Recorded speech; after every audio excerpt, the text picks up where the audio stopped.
Bienvenue dans ce nouvel épisode de Cabinet Story. Aujourd'hui, nous n'allons pas parler de dentaire, nous allons parler d'une toute nouvelle thématique qui vous touche plus ou moins de près ou de loin, l'investissement, la finance, comment développer son patrimoine. Et pour tout ça, je suis avec deux experts du sujet, Nicolas et Quentin. Salut à tous. Salut. Salut. Bonjour. Et bah oui, en effet, on a décidé de ne pas parler de danse ce coup-ci. C'est un sujet sur lequel qu'on a découvert un peu plus tard, parce qu'en France, c'est vrai qu'on manque vraiment d'éducation sur ce sujet-là, sur la finance. Et quand on a commencé à comprendre le fonctionnement de tout ça, ça nous a intéressés à fond et on y allait vraiment comme il faut. Et autour de nous, petit à petit, tous nos potes nous demandaient, et si ils nous montraient ces commentaires, ils commençaient même à nous dire, prenez notre argent et placez-le. On leur a dit non, pas du tout, c'est pas le but. Au contraire, c'est vraiment de partager ce qu'on a commencé à apprendre pour que tout le monde soit capable de le faire. Et puis, de fil en aiguille, on a fini par monter cette formation. Et là, maintenant, on vient dans les bureaux pour en parler et puis pour la tourner. Super. Expert, c'est un bien grand mot, c'est qu'on a une expérience parce qu'on a Quelques vachement, ça fait quelques années qu'on investit. On n'est pas conseiller en gestion de patrimoine, donc on va pas vous donner des conseils en gestion de patrimoine ou on va pas, c'est pas des conseils quoi. Clairement, investir, ça présente toujours des risques de perte en capital, que ce soit partiel ou total. Donc, faites vos propres recherches et puis faites vos choix par vous-même, hein, clairement. Le but de notre formation, comme disait Nico, c'est que à force de se former et discuter avec nos amis, c'est eux qui nous ont demandé de les aider dans leurs investissements. Et plutôt que de faire du cas par cas qui était très compliqué, on s'est dit plutôt monter une formation, de faire un catalogue de tout ce qui existe et de donner un mindset pour que les gens aillent faire leur démarche de leur côté. Et c'est vrai qu'avec les concepts de base qu'on va aborder juste après, on se rend compte que la plupart des objectifs qu'on s'était fixés sont largement atteignables, voire même plus, mais ça demande juste un peu de temps et de rigueur, hein. Nous, on ne va pas proposer de solution miracle pour être milliardaire du jour au lendemain, pas du tout, hein. Ça, c'est les success stories qu'on voit sur Instagram. Par contre, clairement, avec un peu de rigueur, de la patience, en fait, on arrive à y aller de façon quasiment certaine pour gagner sa vie et puis sécuriser pour atteindre la liberté financière. Et du temps. Et du temps, et se Le libérer du temps. secret, c'est que d'avoir un petit peu de temps devant soi pour pouvoir investir. Parfait, donc en fait, pour résumer un peu ce qui va suivre, aujourd'hui, on va essayer de démystifier au maximum les concepts qui peuvent être un peu compliqués. Et tu l'as très bien dit, Nicolas, notamment en France, où c'est vrai que la partie finance, investissement, on le met un peu de côté, pas faute qu'on ne s'y intéresse pas, mais faute qu'on n'a pas tellement de connaissances finalement. C'est presque un peu tabou même. C'est presque un peu tabou, ouais, exactement. Donc mais aujourd'hui, on va détabouter tout ça. Ouais. Et on va s'occuper d'expliquer effectivement tous les concepts de base et comment faire travailler son argent et comment l'investir. Avec un gros disclaimer, encore une fois, où tout ce qu'on va vous dire aujourd'hui ne concerne que nous finalement. Exactement, puis nous, c'est vraiment partager nos expériences parce qu'on a fait pas mal de choix, on a eu certaines erreurs, en fait, on a appris et ainsi de suite. Et là, c'est vraiment partager ce qui fonctionne. On s'est inspiré de plein de bouquins aussi, donc voilà. Ce qui fonctionne et ce qui fonctionne pas. On vous donnera des petites choses qui n'ont pas fonctionné non plus. Eh bien parfait. Donc effectivement, l'émission d'aujourd'hui va être peut s'adresser et s'adresse effectivement à tout le monde. Nous, on va aussi parler de notre cas de professionnel de la santé, notamment libéral, en tant que chirurgien dentiste. Ça nous amène à la toute première question. Pourquoi est-ce qu'il est essentiel pour un professionnel de la santé de comprendre les fondamentaux de la finance? Mais on peut extrapoler ça effectivement à l'ensemble de la population qui nous écoute. Ce qui nous a lancé sur le sujet, c'est le retour des anciens. Alors, qu'est-ce que ça veut dire le retour des anciens? C'est qu'on a vu, enfin, je pense que dans ton entourage aussi, des vieux dentistes qui partent à la retraite. Ils ont 70 ans, ils ont bossé comme des malades 5-6 jours par semaine limite. Et à 70 ans, ils prennent leur retraite, ils sont comme ça, ils font un AVC et terminé. C'est que on veut plus être dans cette dynamique-là où on bosse toute notre vie et en plus à la retraite, comme on n'a pas grand-chose sur les retraites classiques, on est obligé de pousser la retraite un peu plus loin et en plus, quand on a la décompensation du boulot, on se fait un AVC où il y a un problème de santé qui arrive. L'idée, c'est d'anticiper un peu les choses et de pouvoir être serein assez tôt dans sa carrière, mais même nous, on a des objectifs à 42 ans, grosso modo, tous les deux, de vraiment être cool sur la partie financière. Ça ne veut pas dire qu'on arrêtera de travailler, mais l'idée, c'est d'avoir structuré son patrimoine pour ne plus avoir à penser à ça en fin de carrière. Et c'est exactement ça. Moi, il y a un des objectifs principaux que je m'étais fixé, c'était de me dire qu'à partir de l'âge de 42 ans, justement, j'allais au cabinet plus pour le plaisir, parce que j'aime mon boulot. Et non pas avec toujours une considération financière derrière, à me dire: «Oh, est-ce que ça va tourner ou est-ce que je vais réussir à me sortir ça?» c'est vraiment d'essayer de m'affranchir de ça et penser maintenant à la finance, au placement ou autre, c'est pas se dire: «Bah, OK, je suis à fond que là-dedans». Pas du tout, je cours pas après, plein d'argent, c'est même l'inverse, je veux m'en affranchir et pas avoir à y réfléchir tout le temps. Alors quand on dit 42 ans, si les gens ont un peu plus de 42 ans, c'est pas dramatique, hein. C'est un temps entre Mmh. le moment où on a commencé à investir et le moment où Oui, il est on jamais trop arrivera. tard quoi qu'il Il est arrive. jamais trop tard pour Exactement. investir. Il faut voir l'effort qu'on peut faire, mais il est jamais trop tard pour investir. Le but, c'est que d'être tranquille à un moment donné, de plus se poser la question. Ouais, donc en effet, c'est de faire tomber un peu le dogme de se dire: «On est, dans une prison de travail C'est et en ça. fait, notre retraite, on va se la faire que parce qu'on travaille et parce qu'on a cotisé». Et donc en effet, c'est sortir de ce carcan et ça, c'est très bien de le dire parce que c'est un peu le problème qu'on a finalement, en France et d'une manière globale, c'est que on attend la retraite pour toucher la retraite, Exactement. finalement. Alors que justement, on pourrait l'anticiper et on doit l'anticiper avec des moyens qui sont très simples et ça va être la thématique, d'aujourd'hui.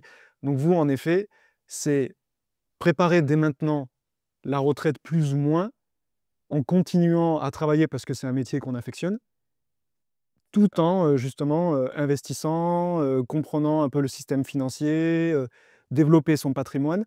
Au contraire, justement, des générations, heu, plus anciennes, où elles faisaient quasiment que de l'immobilier, entre autres et tout ce qui était bourse, finance et cetera, c'était pas tellement connu. C'est pour ça que nous aussi, les générations un peu plus, jeunes, c'est des choses qu'on n'a pas du tout, héritées de nos parents ou qu'on n'a pas du tout, ces connaissances. Nous, on est plus, de manière globale en France, axés, IMO, finalement.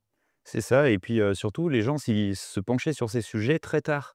C'était rare qu'ils s'y mettent, à l'âge de 25, 30 ans, c'était pas courant du tout. Donc là, c'est exactement ce qu'on essaye de faire. On se rend compte que le temps, c'est un des bras de levier et ça va être d'utiliser ce bras de levier, mais je vous rassure, il y a d'autres bras de levier également. Il y a pas que le temps, hein, qui peut fonctionner pour se sécuriser là-dessus et il faut quand même savoir que par rapport aux retraites, par exemple, pour un médecin, un dentiste, entre le salaire de maintenant et la retraite qu'on touchera, c'est environ divisé par 3 sur la moyenne. Ça, c'est les données en gros des sites professionnels. Donc on imagine facilement à la retraite, il y en a qui vont dire: «Oui, mais on a moins de prêts, les enfants sont, déjà grands, les, prêts sont remboursés». Oui, mais on a aussi plus de temps libre. Donc selon nos activités, on a aussi plus de temps pour dépenser des sous. Donc nous, on compte pas du tout sur la retraite. On n'a même pas rentré la retraite potentielle dans nos tableaux. L'idée, c'est vraiment de se dire: «OK, on n'en a même pas besoin. Si on en a une, tant mieux, c'est du bonus, mais sinon on compte pas là-dessus». Et comme tu le disais Nico, la retraite, c'est un des volets, de notre objectif. C'est justement de ne pas faire un AVC à la retraite, mais aussi tout au long de notre carrière, de gagner en sérénité. Parce que si on voit que la retraite, on se dit: «Bon, bah, la retraite, c'est loin, j'y penserai plus tard». Non, c'est vraiment gagner de la sérénité ou pouvoir se dire: «Bah, je vais au boulot, si ça se trouve dans quelques années, je vais au boulot juste pour le plaisir parce que, bah, en fait, mon argent tombe tout seul. J'ai fait travailler assez d'argent pour que, bah, ce soit pas un sujet». Donc on parle même pas de retraite, c'est que à partir de l'objectif qu'on s'est fixé, parfois, on peut s'arrêter de travailler. Donc la retraite, on pourrait la prendre avant puisqu'on n'attend pas du tout de Du rente de système. l'État, du système qui est pas forcément bien fait. En plus, on en parlait hier, tous ensemble, on n'est pas convaincus que le système fonctionne, le jour où on est à la retraite. Ouais, tout à fait. L'idée, c'est vraiment de se sortir de ce carcan de on va se tuer à la tâche et en effet, notamment nous, dans notre métier où Mmh. les oreilles, le dos, les yeux, C'est clair. pâtissent, vraiment beaucoup au fil de la carrière et donc l'i Cardiovasculaire aussi parce ouais, qu'on stresse, complètement, complètement. Ouais, puis si tu as envie de faire d'autres choses, je sais pas, aller faire de l'humanitaire, Quentin et moi, on est allés en faire, enfin voilà, si tu as d'autres passions, t'occuper, d'autres choses, ça permet de diversifier aussi tes activités, Le quoi. but, c'est d'arrêter en effet d'être prisonnier de son propre travail et de faire travailler pendant que nous, on travaille effectivement au cabinet ou même ailleurs ou pas, de faire travailler l'argent qu'on a commencé, à investir. Exactement, surtout que lui, il travaille 24 heures sur c'est 24. ça. Nous, on Ça, peut c'est beau. travailler 70 heures par semaine si on charbonne vraiment fort Ouais. et l'argent, c'est 24 heures sur 24. OK, parfait. Pour tous ceux qui nous écoutent justement et qui se disent, «C'est bien beau tout ça, mais concrètement, comment est-ce qu'on fait?» parce que moi, je suis au cabinet, 8-9 heures par jour. Je rentre, je suis éclaté, j'en peux plus, j'ai la famille à gérer, j'ai les problèmes du cabinet et cetera. Comment est-ce que justement, on trouve du temps pour connaître les techniques d'investissement? Comment on se renseigne et surtout comment on débute finalement? Bah, la première étape, c'est, bah, si vous êtes en train d'écouter l'émission, ça veut dire que vous avez déjà mis un pied dans la formation. On se forme d'abord, on se forme. C'est exactement ça. Nous, en plus, dans la formation, on va vraiment faire un peu un panel de plein d'investissements différents. Et l'idée, c'est vraiment que chacun puisse faire sa stratégie comme il veut. Si quelqu'un n'a pas de temps à y consacrer, c'est pas grave, il y a plein de solutions qui sont adaptées. À l'inverse, il y a certaines solutions, il vaut mieux y passer du temps. Donc, c'est vraiment des choix personnels, hein. Moi, j'essaye au maximum aujourd'hui de prendre des investissements qui me demandent assez peu de travail. ou du moins moins de suivi. J'en ai gardé quelques-uns qui me plaisent, qui demandent un peu plus de suivi, mais globalement, j'essaye de trouver beaucoup de choses qui sont relativement passives, qui le font tout seuls. C'est pas pour toi, mais Moi, c'est un peu pareil. Alors, il y en a quelques-uns qui me prennent du temps parce que de temps en temps, il y a des petites virgules qui sont prises, dans l'investissement, mais c'est un peu l'idée, c'est d'arriver, à se former et on va vous donner les clés, en fait, pour pas vous faire avoir. C'est plutôt ça, c'est qu'on va faire le catalogue, vous savez les solutions qui existent et quand vous allez voir un professionnel, puisque c'est quand même pas notre boulot à la base, il va vous allez voir des professionnels. Il y a beaucoup de solutions où il va falloir aller voir des professionnels qui vont vous proposer des produits. Et l'idée, c'est d'avoir les clés pour pouvoir analyser leurs produits et dire: «Bah, celui-ci, il est pas terrible, celui-ci, il m'a l'air plutôt bien, bah, je vais aller dans le détail pour les chercher». Si vous avez aucune clé, bah, si vous prenez pour argent comptant ce qu'on vous raconte, bah, vous verrez si vous allez dans la formation que de temps en temps, on se fait avoir parce que les chiffres, ils sont complètement incohérents avec la réalité. ouais, ils sont manipulés. Nicolas, tu parlais juste avant justement des actifs et des passifs. Ouais. Comment tu les identifies au quotidien? Alors, ouais, c'est une bonne question parce que ça, c'est vraiment des éléments de base. Un actif, en fait, c'est quelque chose qui va générer des revenus. Donc, je te donne un exemple, tu achètes un appartement, tu le mets en location, c'est un actif. À l'inverse, un passif, c'est quelque chose qui va te coûter des sous. C'est tout bête, hein, mais une voiture, par exemple, c'est un passif. Elle va te coûter l'entretien, elle te coûte l'achat et quand tu la revendras, en général, tu la revends moins cher. Alors je ne parle pas des voitures de collection ou des choses comme ça, mais globalement, c'est ça. Par contre, la voiture, c'est relativement indispensable, hein, si tu dois aller au boulot ou autre, donc ça ne veut pas dire qu'il faut supprimer tous les passifs. Mais globalement, on a souvent des passifs qui sont un peu, cachés, où on ne se rend pas compte que c'est des choses qui nous coûtent régulièrement des sous et ça vaut le coup d'y faire attention. Et il y a une règle qui est assez simple, c'est qu'on se dit: «On emprunte que, si on peut, pour des actifs et non pas pour des Mmh. passifs». Donc déjà, en effet, une des premières choses que l'on peut se poser quand on veut, penser investissement, développer son patrimoine, c'est déjà faire peut-être un état des lieux, dans son quotidien de qu'est-ce qui est un actif, de qu'est-ce qui est un passif. Effectivement, tu l'as dit, il y a des passifs qui sont obligatoires parce que c'est ce qui nous permet de vivre, hein, on ne peut pas s'en passer. Mais il y a des éléments qu'on pense passifs, qu'on peut transformer en actifs ou du moins qu'on peut aller chercher, pour de l'actif. On parle en effet de l'immobilier locatif, ça peut être aussi et c'est aussi de l'investissement, sur les marchés financiers et cetera. Hem, Quels conseils, clés, faciles, actionnables, on pourrait donner, pour justement les déterminer? Je pense que l'état des lieux, il est hyper important. Les déterminer, c'est facile, hein, c'est est-ce que vous payez quelque chose tous les mois ou qui vous enlève de l'argent et qui est utile dans votre vie et indispensable? C'est l'état des lieux, il est important puisque le but, c'est pas de perdre en confort. C'est-à-dire que si vous aimez bien faire des restos, tous les vendredis soirs, le but, c'est pas d'enlever votre resto. C'est peut-être que vous avez, plusieurs abonnements, sur Netflix, Disney+ ou autre et au On est champion des abonnements. en échangeant des abonnements et vous allez dire: «Bon, est-ce que c'est indispensable que j'ai tous ces abonnements?» Et c'est d'aller chercher ces petits passifs qui ont pas vraiment, d'intérêt dans votre vie et qui vont vous permettre d'investir déjà sans faire d'efforts au départ. Et ensuite, une fois que vous aurez fait l'état des lieux de ces passifs et de ces actifs, vous savez si vous pouvez en supprimer et après voir jusqu'où vous allez pouvoir faire un effort d'épargne pour pouvoir investir. C'est ça, donc en fait, grosso modo, on regarde nous les passifs. Si on peut en enlever, c'est enlever ces passifs qui vont nous permettre d'avoir davantage de capacité d'investissement finalement. Par exemple, parce qu'en fait, tu imagines que tu as ton salaire, l'argent que tu vas gagner et puis en face, tu as des dépenses. Si jamais tu as des dépenses qui sont au même niveau, voire des fois pour certaines personnes supérieures au salaire, bah, tu vas toujours courir après l'argent.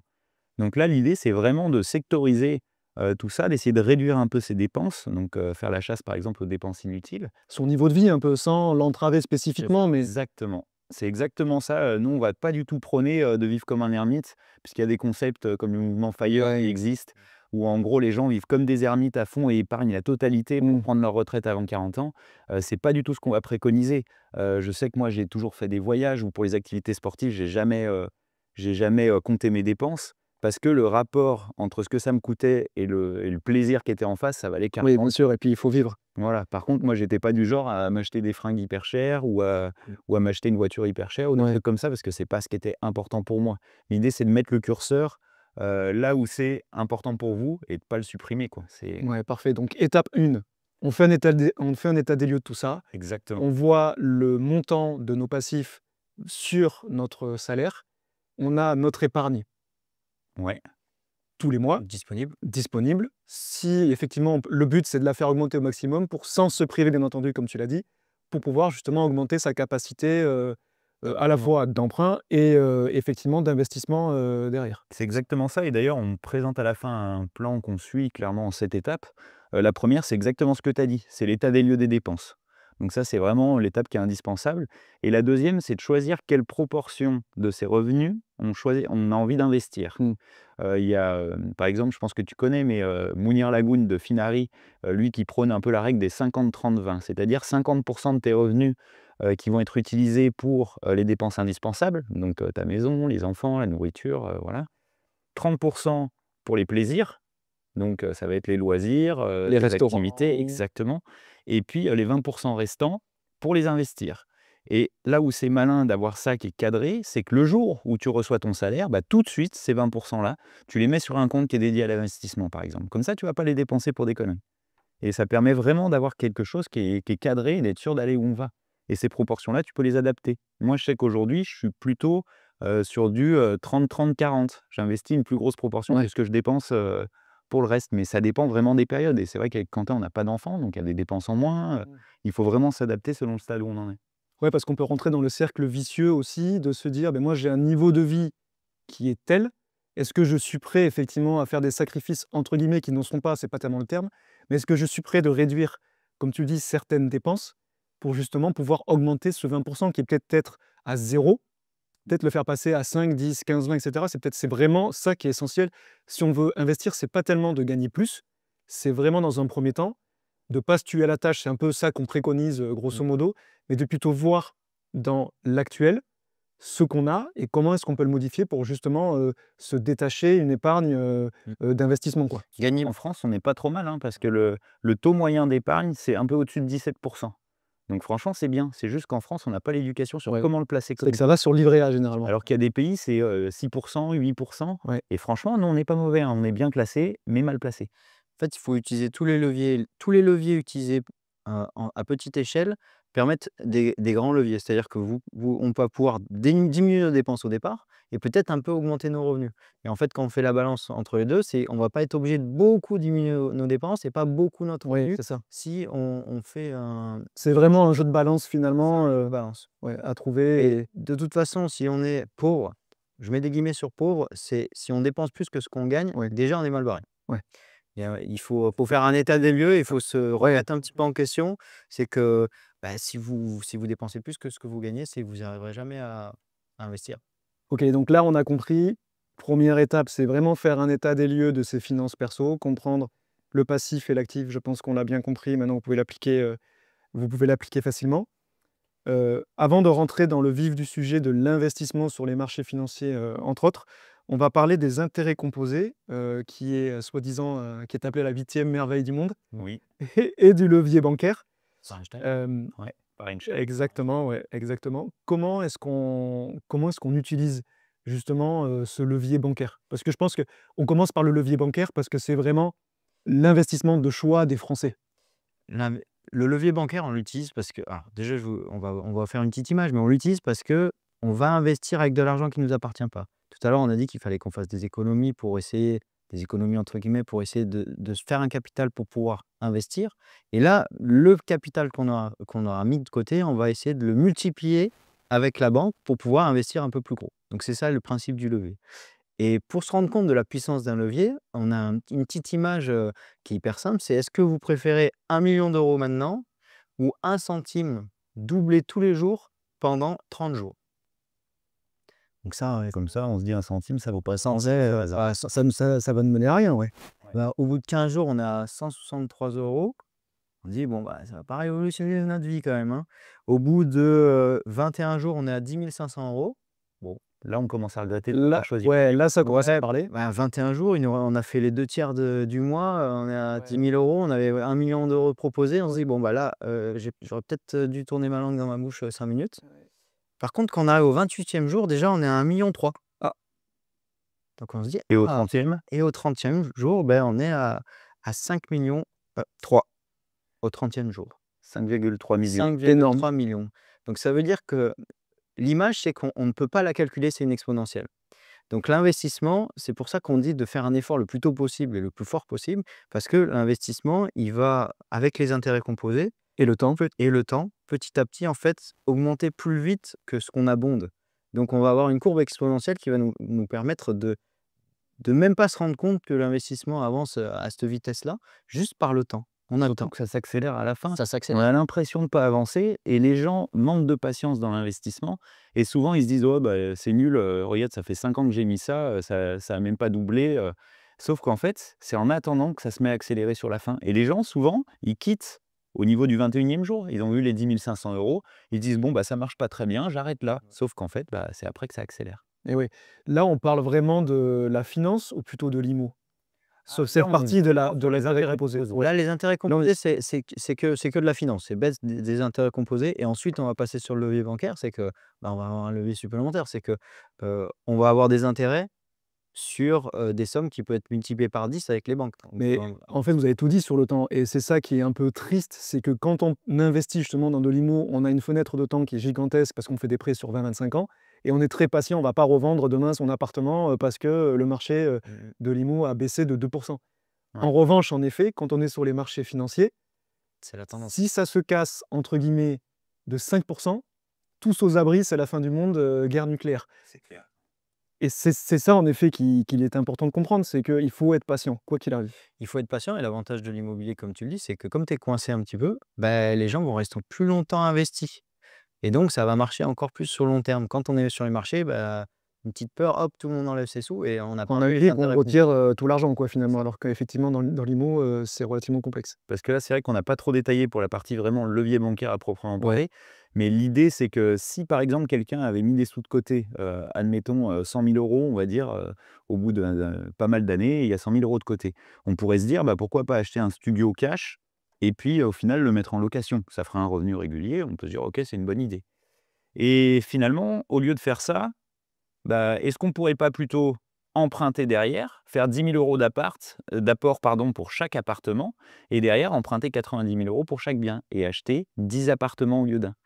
Et en fait, quand on met tout ça dans le tableau, on se dit: «Ouais, mais il y a les intérêts, ça va coûter cher, et puis il y a tout ça». Mais quand on le met dans un tableau derrière et qu'on voit vraiment le fonctionnement, on se rend compte qu'avec le levier bancaire, ça nous permet d'acheter plus de biens et de développer beaucoup plus vite le patrimoine. Et en plus, le projet devient beaucoup plus rentable. Pour un même appartement, si jamais on emprunte une somme plus importante, le rendement du projet devient plus intéressant. C'est un peu contre-intuitif parce qu'on paye plus cher en intérêt, on paye plus cher en tout et on se dit: «Non, c'est bien mieux que je le fasse avec mes sous», mais en fait, c'est complètement l'inverse qu'il faut faire. Et une question qui vient et que tout le monde va se poser, je pense, on peut effectivement emprunter pour faire de l'achat immobilier, mais est-ce qu'on peut emprunter pour placer sur les marchés financiers? Ah, ça, c'est une grande question, c'est pas si facile. Officiellement, non. Officiellement, non, on va pas dire qu'on peut, officiellement non. Les seules, choses où on peut investir, c'est dans les SCPI ou les SIIC, c'est-à-dire des sociétés immobilières qui sont cotées ou qui sont non cotées. Mais sinon, ça va être difficile d'utiliser de levier, sauf Certaines sur sociétés. certaines plateformes où on va pouvoir utiliser les leviers des plateformes. Ouais. Donc ce ne sera pas du levier bancaire, ce sera le levier des plateformes qui va être, payant évidemment, mais on peut utiliser du levier, mais le risque, c'est plus du risque de perte en capital, c'est du risque de passer en négatif. C'est-à-dire qu'on peut, vous miser, on va le faire vite sur le levier parce que c'est quand même assez compliqué, mais vous pouvez miser, 10 000 €.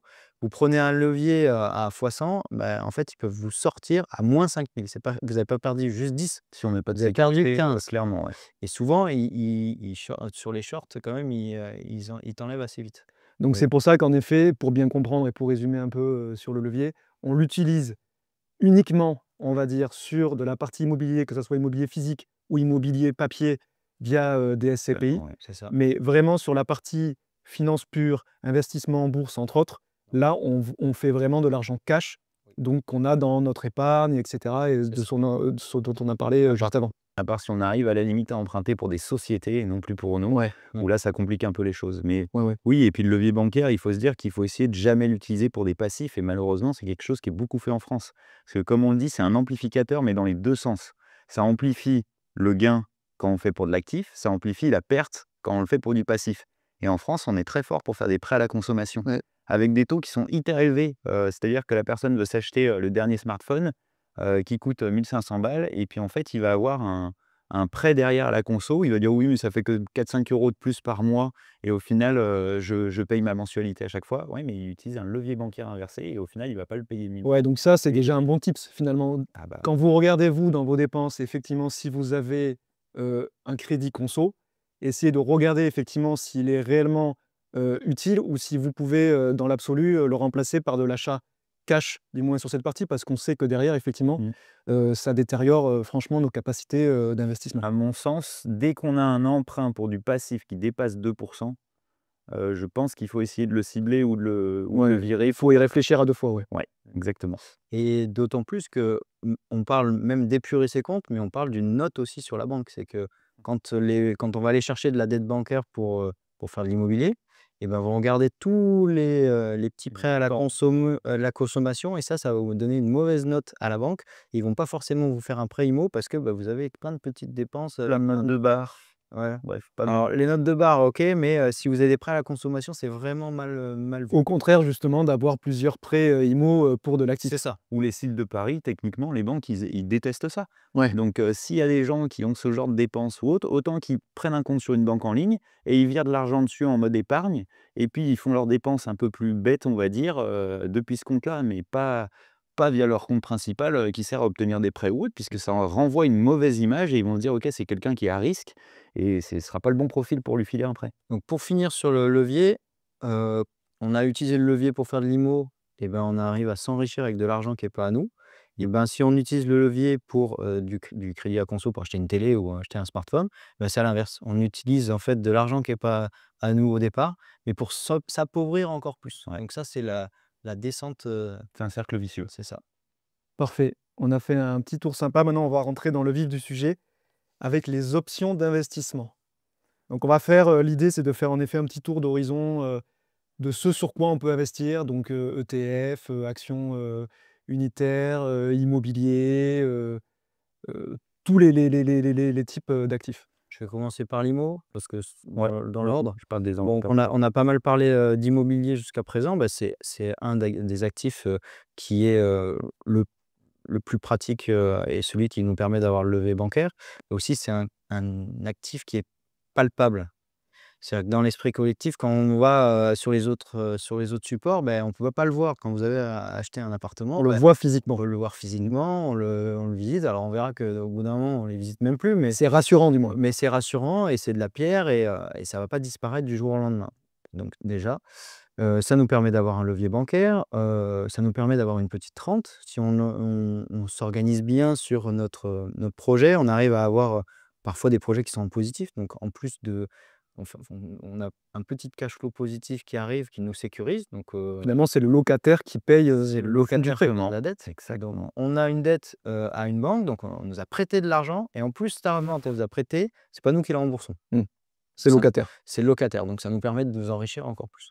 Donc on a cette partie-là. Après on a l'immobilier papier. Donc avec le crowdfunding, on va prêter de l'argent à des gens qui vont faire des projets immobiliers. On le détaille un peu plus dans la formation, on va pas rentrer dans le détail parce qu'il y a pas mal de choses à voir.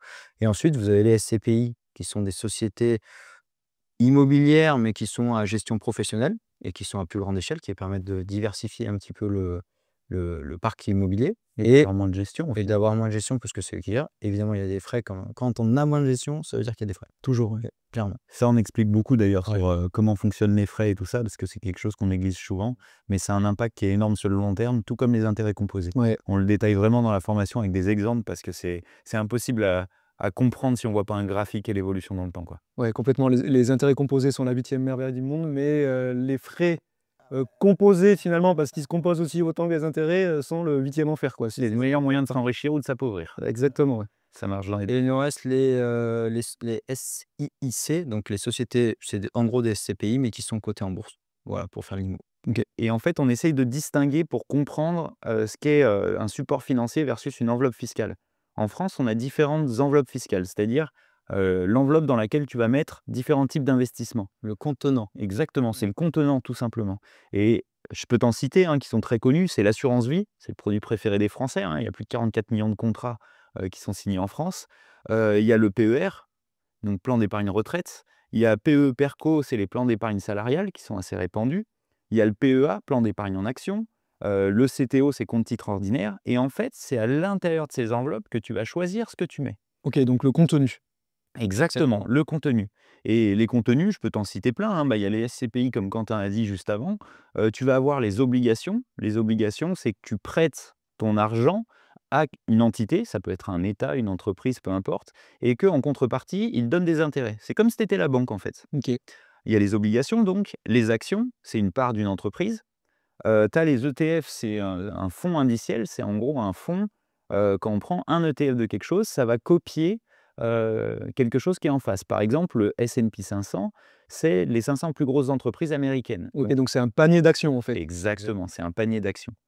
Les produits dérivés comme les produits structurés, donc ça, c'est des produits qui sont un peu plus techniques, on les explique dedans parce que c'est un peu difficile à comprendre des fois, c'est un peu comme un Lego. OK. Il y a plusieurs choses en face, mais c'est toujours baqué sur une obligation. Il y a les matières premières, toi tu en parles aussi avec les devises. Et puis après, on aborde aussi des investissements qui sont un peu plus à risque avec les private equity, donc c'est l'investissement dans des entreprises qui ne sont pas en bourse. On parle des investissements en start-up, où pareil, là c'est encore plus à risque, des crypto-monnaies. Toi, tu en Un parles tout petit beaucoup. peu plus à risque Ouais, encore. Ouais, là, exactement. on part sur de l'exotique après, Exactement, voire même les investissements passion aussi, où tu abordes le sujet avec les montres, les voitures. ouais, super, super. Donc l'investissement, c'est vraiment, hyper large Ouais. et de toute façon, normalement, on arrive à trouver une affinité sur un des investissements. Mais en fait, c'est tout dépend son profil de risque, son appétence au risque. Ouais. Son appétence au risque, le temps qu'on veut passer, et on a fait quelques formations en présentiel où on a eu, des gens qui sont pas partis du tout dans la même direction. Ouais, c'est assez marrant à Et voir. c'est, par appétence quoi et les gens vont là où ça On en a qui nous ont Voilà. appelé après, «Ouais, je fais un projet IMO, qu'est-ce que tu en penses?» L'autre, c'était plutôt, ah oui, «Bah, je vais sur ce site pour de la crypto, qu'est-ce que» et c'est marrant de voir vraiment les trucs différents, C'est ça qui est bien avec l'investissement, en effet, c'est qu'il y en a pour tous les goûts finalement. Donc, Exactement. en effet, du moins risqué, bon père de famille, Ouais, jusqu'au plus risqué, qui apporte potentiellement le plus de gains, mais qui peut effectivement aussi, apporter le plus de pertes. c'est ça. Et si on n'est pas expert dans un domaine, nous, on va prôner un peu la diversification et faire Ouais. plus de choses, parce qu'on n'est pas, un pro dans un domaine. Si par contre quelqu'un est un expert pour auditer des entreprises, bon, bah, OK, il y a pas de problème, hein. On peut citer Warren Buffett qui est un des plus gros investisseurs du monde. Bah, en fait, lui, il n'est pas allé sur 50 titres d'investissement. Il va chercher des entreprises sous-cotées et il investit dedans. Mmh. ou quelqu'un qui est passionné de voitures, mais vraiment de voitures anciennes avec des restaurations et qui est capable de faire de la plus-value sur des voitures, bah, Dans les montres aussi, dans effectivement. les montres, dans les voitures, dans les sacs à main, il y a de la Ça, c'est spéculation. intéressant parce que ça permet aussi de se faire plaisir, tout en étant investi. Mais ça prend beaucoup de temps. Exactement. Nous, c'est Il faut que ce soit une pas passion. exactement. Ouais. C'est pas des investissements sur lesquels on a mis une grosse partie de notre patrimoine, justement pour ce facteur temps et connaissance qui nécessite d'être hyper important pour pas se faire avoir. Oui, parce que finalement, en fait, c'est pas l'objectif dans tout ça n'est pas de un peu moins travailler, au cabinet ou ailleurs pour le dédier, finalement, à de la recherche, ou de l'investissement un peu plus poussé. Exactement. Donc, l'idée, c'est quand même de trouver des investissements qui travaillent, pour soi, en ayant, le moins de temps possible, à y consacrer. Tu as tout à fait résumé là. Il faut rapporter le temps passé avec le gain de l'investissement. Si le gain est hyper important, mais que vous passez 70 heures par semaine, bah, l'investissement peut-être qu'il va être moins important qu'un petit gain et qui vous a pris 0 temps. Ça n'empêche pas effectivement d'être passionné et de passer du temps si Sûr. effectivement, Ah voilà, oui, comme, ceux qui adorent l'immobilier et qui vont, passer énormément de temps sur le bon coin, aller visiter des appartements et cetera. c'est ça. Derrière effectivement, même si on n'en rapporte pas énormément d'argent, proportionnellement, si ça fait partie d'une passion, bon Bien sûr. c'est fine quoi. Il Faut faut que jamais, ça. faut jamais oublier qu'il faut être scalable, c'est-à-dire qu'il faut pouvoir multiplier les projets. C'est rarement sur un projet qu'on va, finir, notre plan de retraite et autres, ça va être plusieurs projets. Donc si le projet déjà, un il prend beaucoup de temps, que le 2 il prend beaucoup de temps, en fait, ça va pas être scalable et à un moment donné, ça va s'arrêter. Ouais. Donc il faut arriver à quand même trouver des projets qui sont pas trop chronophages. Puis c'est vrai que nous, on est arrivé à un stade où, au début, on n'aurait jamais cru s'intéresser à ce domaine au niveau global. Moi, c'est devenu presque un jeu avec les tableaux qu'on ronds, comprend, voir ouais. les chiffres et tout. En fait, je trouve ça drôle. C'est même pas forcément l'argent qui est derrière qui va m'intéresser. C'est le fait de me dire, OK, j'essaye de faire ça, j'essaye de faire ça. Et quand on voit que ça marche, bah, ça donne envie de continuer, hein. Ouais, c'est grisant derrière, bien sûr. Exactement. Ouais. Donc l'idée en effet, c'est qu'on a tous 24 heures et c'est de les placer, là où finalement, ça nous plaît, hein, tout simplement. C'est tout à fait. Et vous, Quentin et Nicolas, quels sont vos investissements, préférés, on va dire plus ou moins passion et surtout les erreurs à éviter? On commence par nos erreurs? Ouais, on peut commencer par les erreurs. Eh ben, vas-y, je vais Est-ce que ce lancer. sont des erreurs qui ont coûté cher? Alors, Toujours. Toujours, hein, dans l'investissement? Soit celle cher en que temps, soit cher en argent. Ouais. celle que je vais donner au départ, au final, moi, je m'en suis pas trop mal sorti. J'ai eu de la chance, mais sans le savoir. J'ai fait un peu comme tout le monde, c'est-à-dire je sortais de la fac, j'ai d'abord fait, collaboration et puis en revenant à Lyon, un conseiller en gestion de patrimoine vient me voir et puis il me présente, le produit parfait pour moi apparemment, c'est, l'investissement en Pinel. Donc c'est acheter dans du neuf, dans une zone qui est dite tendue, c'est-à-dire là où ça manque de logements pour les locataires et en contrepartie d'une réduction d'impôts, parce que c'est ce qu'ils nous font miroiter, hein, ils disent: «Attention, c'est très bien, vous allez économiser des impôts» et ben, en face, les loyers sont plafonnés. Mais au final, les loyers sont tellement plus bas que l'économie d'impôt, elle couvre même pas cette différence qu'il y a. Et souvent, on achète trop cher parce que c'est dans du tout neuf, dans des bâtiments qui sont pas toujours, forcément incroyables et on se retrouve à avoir quelque chose qui, au final, aurait été moins rentable que si on avait acheté dans de l'ancien avec des travaux ou quoi que ce soit. Heureusement pour moi, là où j'avais acheté, c'était dans Lyon, à, 300 m de la fac de médecine, ce qui fait que c'était avant le covid, donc après le covid, bah, ça avait pris quand même de la valeur et j'ai eu un Pinel qui s'en est bien sorti malgré tout, grâce à la localisation. Parce que c'est un truc qui est important en immobilier, hein, location, location, location, c'est quelque chose qui se valide. La localisation a un impact qui est hyper important. Mais c'est vrai que aujourd'hui, c'est une solution qu'ils essayent toujours de nous vendre parce qu'ils touchent un gros ticket au moment de l'achat et pas forcément parce que c'est la vraie bonne solution. Il suffit de demander à son conseiller qui vient proposer le Pinel, «Combien t'en as fait pour toi?» et il y en a pas beaucoup qui vont répondre: «Moi, j'en ai pris, hein». Ça, c'est une très bonne remarque et je pense que dans l'investissement d'une manière générale, et vous allez acquiescer, si on recherche de l'investissement pour réduire son imposition ou pour chercher d'autres mécanismes un peu, obscurs comme ça, on va dans le mur clairement parce que finalement, plus on cherche à réduire son imposition ou réduire quelque chose, ça veut dire que plus on va réduire aussi notre performance derrière in fine parce qu'on va donner d'un côté, mais on va être repris complètement de l'autre. Avec Quentin, on prône le fait que défiscaliser, ce n'est pas une stratégie d'investissement. Ce qui est important, en fait, c'est vous partez d'un point A et à la fin, combien vous avez dans la poche? Si au passage, vous avez dû payer des impôts, bah, franchement, il n'y a pas de problème. En plus, vous participez à la société et tout ça, il y a quelque chose de positif derrière. Mais globalement, ce qui compte, c'est uniquement ce que vous avez à la fin. Si vous faites une allergie aux impôts et que derrière, vous préférez prendre des solutions qui sont moins bien juste pour payer moins d'impôts, bah, en fait, l'intérêt, nous, on ne le trouve pas. Dans l'investissement, on ne peut pas être allergique à l'impôt puisque, en fait, dans l'investissement, on va gagner de plus en plus notre vie et donc on va gagner de plus en plus d'impôts. Mais ça veut dire que ça marche bien.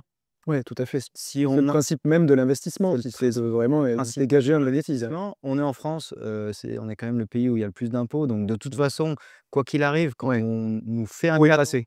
et quand on nous fait un cadeau, on va le reprendre, Ouais. de toute façon. Donc on ne voit pas ça. Ça peut être, la cerise sur le gâteau, c'est-à-dire qu'on a fait un investissement, on trouve un Pinel. Alors on va un peu on peut trouver un Pinel qui est correct, comme celui de Nicolas, d'accord? C'est un coup de chance et quand on dit correct, c'est toujours moins bien que ce qu'on aurait pu faire. Moi, j'en ai fait un en même temps, que j'ai eu en perso, que j'ai récupéré, c'était pas un Pinel, bah, il a beaucoup mieux marché. Alors j'ai fait d'autres erreurs, qui ont Raconte-nous-en une. qui ont moins bien marché, mais celui-ci, il a bien marché. Je vais me faire l'exemple du celui qui a marché, après je vous expliquerai ce qui a pas marché. Celui qui a marché, bah, j'ai acheté moi en même temps que Nicolas, grosso modo, bah, une petite surface aussi dans Lyon et que j'ai récupéré. En fait, je voulais acheter le garage à la base et j'ai acheté l'appartement avec le garage et j'ai touché mon micro et au bout de 2 ans, j'ai décidé de revendre le garage Donc séparément. séparément. J'avais 74 000 € de mise au départ. J'ai vendu le garage 30 000 €. Donc j'ai gardé l'appartement qui m'a coûté en plein centre de Lyon, bah, 44 000 €, parce qu'à l'époque, on finançait même les frais de notaire, donc ce qui m'a coûté 44 000 € et j'ai une rentabilité locative qui est à 12 ou 13 donc j'ai un appartement qui m'a coûté 44 000 € et j'ai 630 € de loyer qui tombe. Donc ça, c'était la bonne affaire. Après, en parallèle, j'avais un copain qui a monté une société, donc j'étais en business angel même, ouais, c'était au tout début de la société Alors les et business angels, c'est ceux qui vont donner des sous à quelqu'un qui monte une société pour investir dedans contre des parts de la société. C'est vraiment de l'investissement qui est à risque sur les phases de développement, des alors c'est boutiques. un risque plus, hein. C'est que la société, c'est un concept, elle existe presque même pas et donc j'avais investi, 20 000 € à l'époque, que j'ai perdu au bout d'1 an et demi, entre autres. Après j'ai eu d'autres investissements, mais si je vous dis tous les échecs et à un moment donné, on va faire l'émission dessus. Ouais. Mais Et ça forge un homme, du moins derrière. ouais, Clairement. j'ai eu des investissements immobiliers, qui a été travaillé par des professionnels, c'est-à-dire que c'est pas moi qui ai fait la recherche du bien, c'est pas moi qui ai fait l'analyse, et où on s'est rendu compte 1 an et demi plus tard qu'il y a eu des énormes travaux de rénovation énergétique dans la copropriété, et en fait qui m'ont complètement cassé la rentabilité de mon bien. Ça, j'ai eu.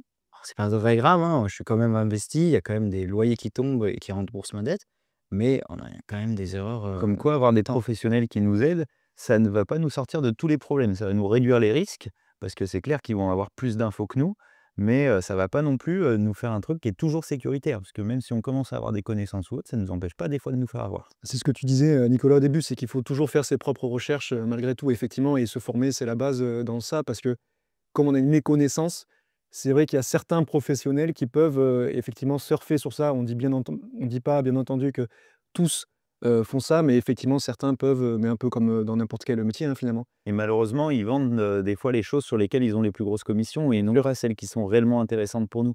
Alors après, je vous rassure, on bosse avec des CGP et des conseillers en gestion de patrimoine. On bosse aussi avec eux, hein, c'est clair et net. Par contre, on fait attention et on analyse. Et Mmh. ça, on vous donne les outils de comment analyser telle ou telle solution Donc c'est très important, ouais. pour savoir comment choisir si on y va ou pas, quoi. Ouais, très bien. Donc là, Quentin, en effet, tu pas, c'est tes pires erreurs, ça va quand Heu, même? oui, il y a eu ça. On a aussi, on s'est lancé dans des emprunts obligataires en direct dans des sociétés, dans de la promotion immobilière où c'était pas forcément le bon OK. moment. Ça a marché pendant un bon moment, donc on a pris des gros tickets puisque c'était 13% de rentabilité par an. Mais au moment de récupérer notre somme, il a fallu trouver une solution pour le transférer Oui, bloqué, ouais. sur d'autres sociétés parce que c'était bloqué. Parce que la promotion immobilière était pas, on va dire qu'en ce moment, c'est pas le Ouais, c'est pas marché à mmh. aller, ouais. Donc on a trouvé d'autres solutions pour essayer de récupérer notre argent, mais pour l'instant, on n'a pas réussi. OK. Moi, pareil, Sur j'étais des grands montants. rentré au pire moment possible pour la crypto-monnaie, comme la plupart des gens au départ. Il faut savoir que 95 des gens qui rentrent dans le marché de la crypto perdent de l'argent. Et c'est juste qu'en fait, personne se forme et personne essaye de comprendre le fonctionnement. Ouais.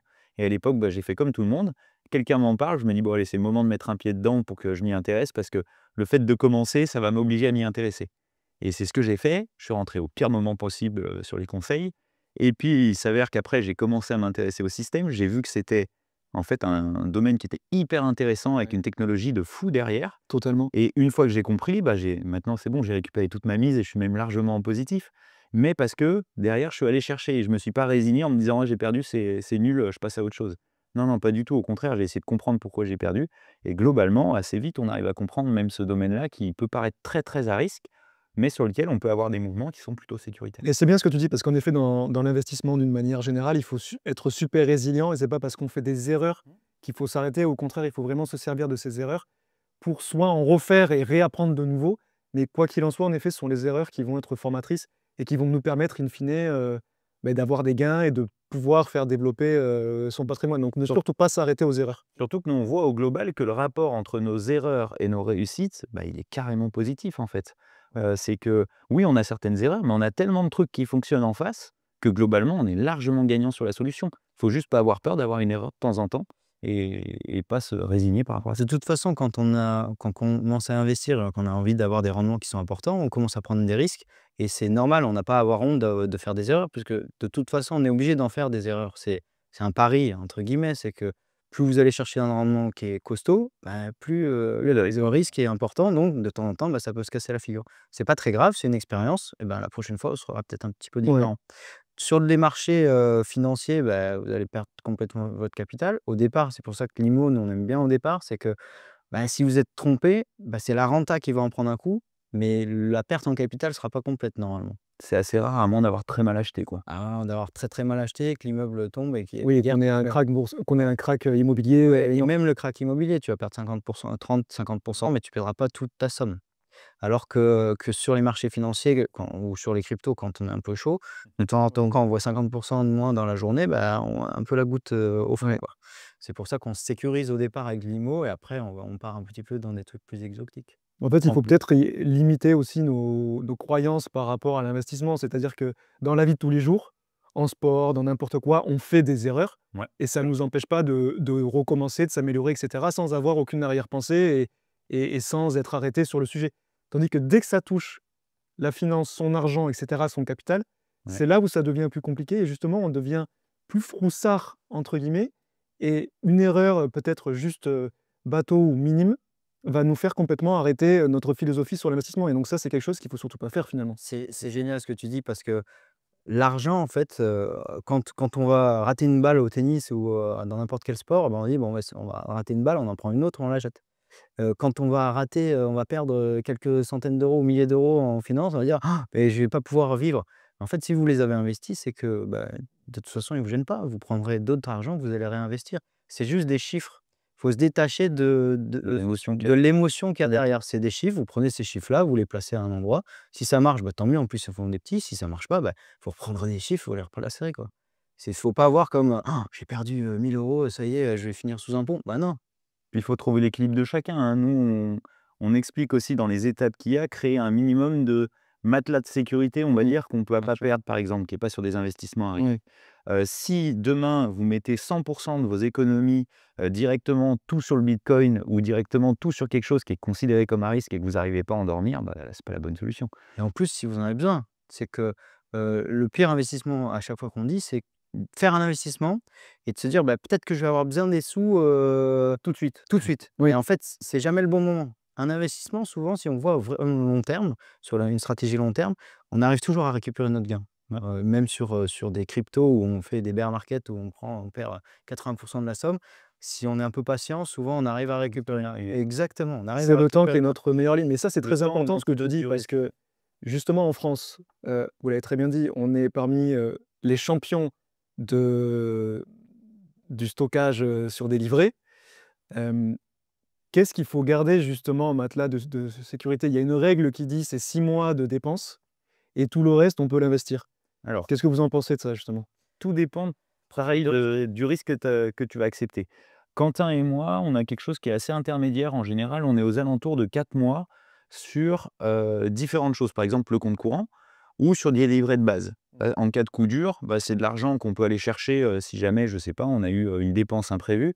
Même, je sais pas, tu imagines, tu casses ta voiture, tu dois aller la réparer. Bon, bah, tu es bien content d'avoir cet argent qui est accessible. Donc Des 4 fois 4 mois, de, tes dépenses. Donc par exemple, Ouais, c'est ça. tu dépenses 2 000 € par mois, Ouais. tu dois avoir 8 000 € de matelas de sécurité. Ouais, alors quelqu'un d'ultra sécuritaire va viser 6 mois. Ouais. Quelqu'un qui est 100 engagé niveau risque, il aura peut-être qu'1 mois. Ouais. Après voilà, il faut savoir que du coup, il faudra peut-être qu'il aille chercher dans certains investissements ou casser certaines choses pour réussir Ouais. à récupérer l'argent. Ça, c'est juste dans le cadre, en effet, on n'a pas, par exemple, un gros investissement IMO ou autre chose à faire. Là, on parle vraiment de l'argent, Tu dont vois? on n'a pas besoin, d'investir, pour faire un effet de levier, comme on disait, avec un crédit typiquement. Ouais, Non, il faut exactement. garder quand même un filet de sécurité pour se dire: «Bah, si j'ai un pépin de la vie, ma voiture, qui casse ou n'importe quoi, il faut quand même que je puisse me retourner». Ouais. Donc ces 4 ou 6 mois, ils sont importants.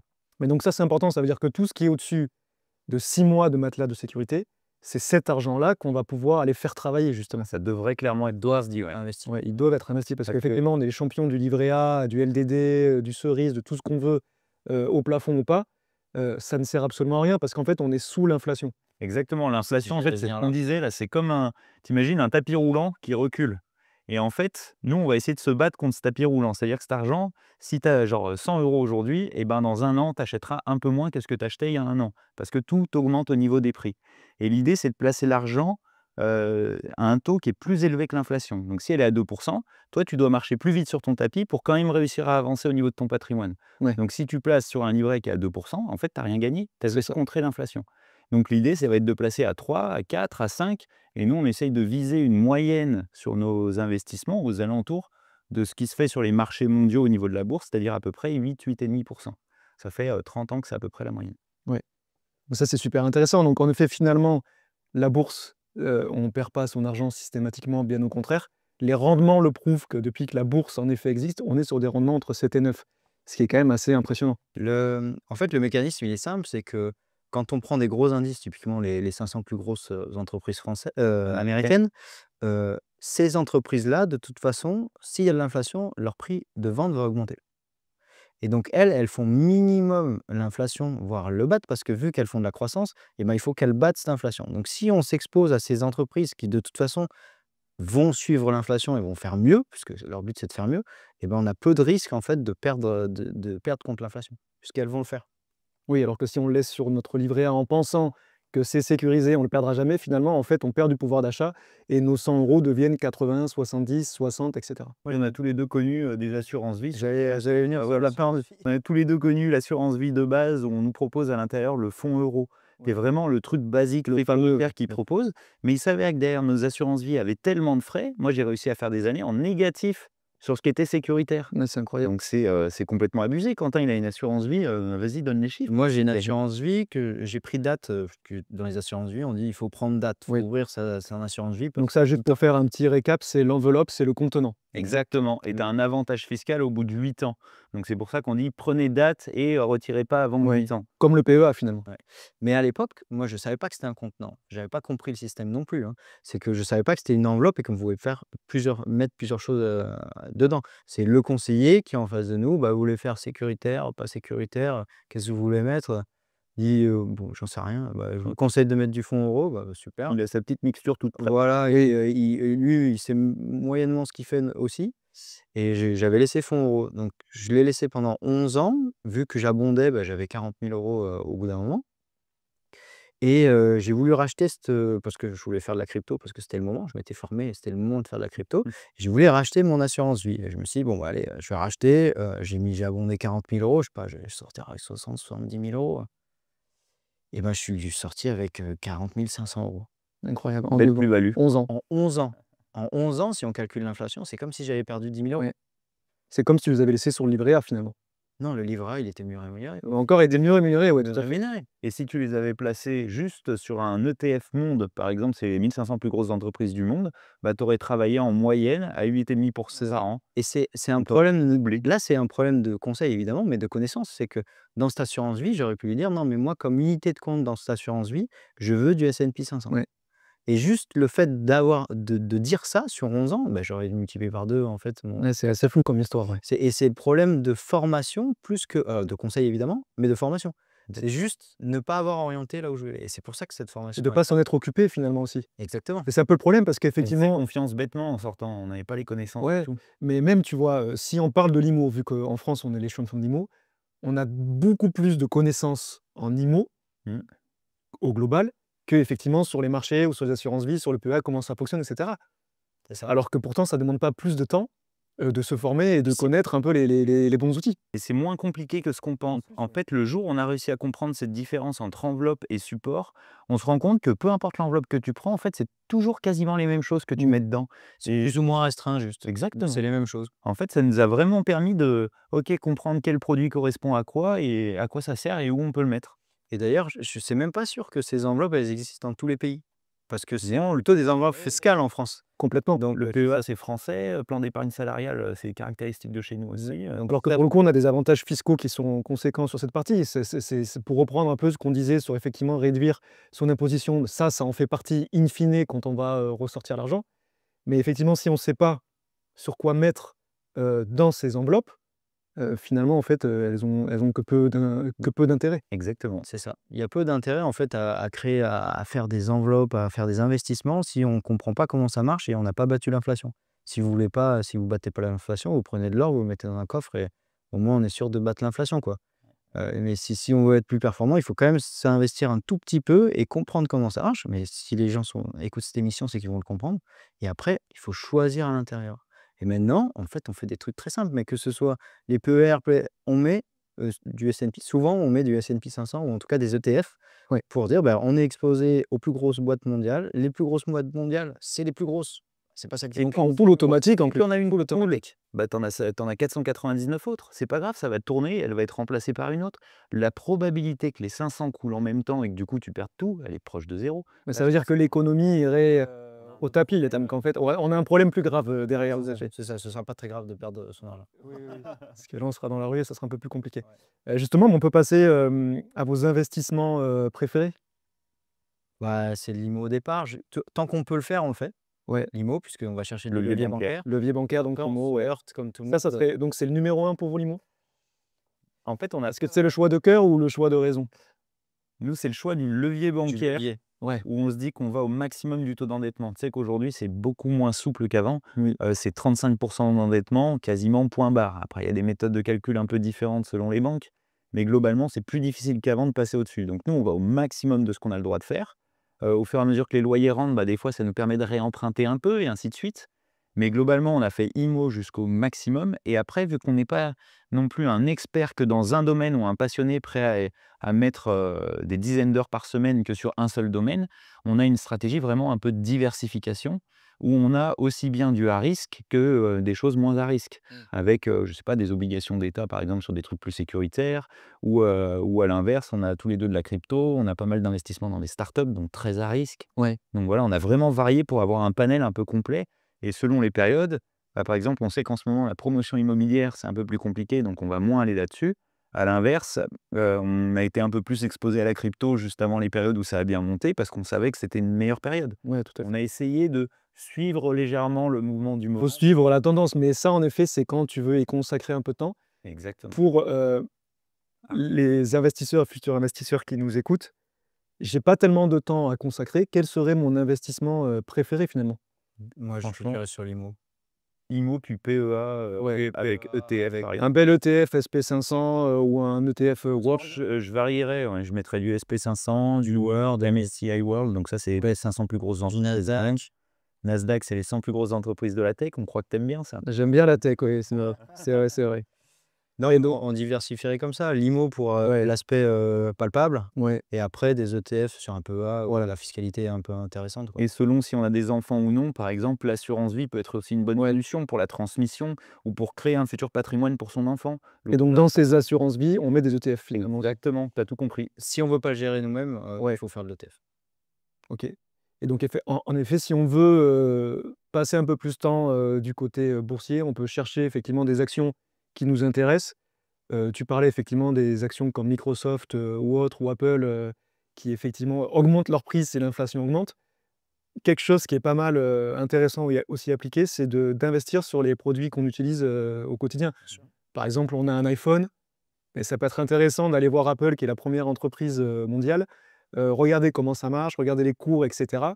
Et donc commencer à investir aussi tranquillement sur des marchés comme ça, si on va avoir une gestion active. Sachant que dans les ETF, Apple est bien entendu présent parce que c'est la première cotation Mais mondiale. on en parlait hier, c'est un de mes plus gros échecs. C'est que j'ai acheté, moi, une Tesla. Alors maintenant, Elon Musk, bon, bah, on va pas parler de lui parce que c'est un peu plus compliqué, mais j'ai acheté une Tesla en 2016 parce que j'étais convaincu du produit, qui était un produit de dingue, et j'étais pas formé à la bourse, donc je ne savais pas gérer. J'avais pas un compte où je faisais 3 clics pour l'acheter, alors que je voulais vraiment acheter des actions. Si j'avais acheté, ne serait-ce que 1 000 € d'actions Tesla, je serais millionnaire, en fait, juste par ces actions-là. Et alors que j'étais persuadé du produit, je l'ai vendu à tout mon entourage, quoi. Et je pense que quand on est pas ça, c'est quand on commence à s'intéresser, et c'est pour jouer. Oui, voilà, Voilà. exactement.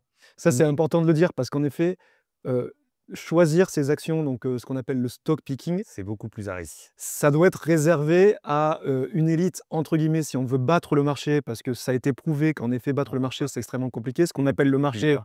exactement, ce qu'on appelle le marché, c'est le SP500 entre autres, ou le MSCI World, enfin, tout dépend auquel marché on se réfère. Donc ça peut être intéressant, effectivement, si on veut détenir des actions de titres vifs type Apple, Microsoft, et cetera. C'est intéressant d'en acheter quelques-unes pour effectivement se dire: «Beh, j'ai des actions Apple», mais effectivement, vous ne battrez jamais le marché Oui, via un ETF. dans l'étude Spivak, justement, où ils analysent les professionnels qui font ça, c'est exactement ce qu'il en sort. C'est-à-dire qu'à 20 ans de recul, il y a que 8% des professionnels qui vont réussir à battre leur indice. Et au-delà, ils sont seulement 1% à réussir à battre l'indice.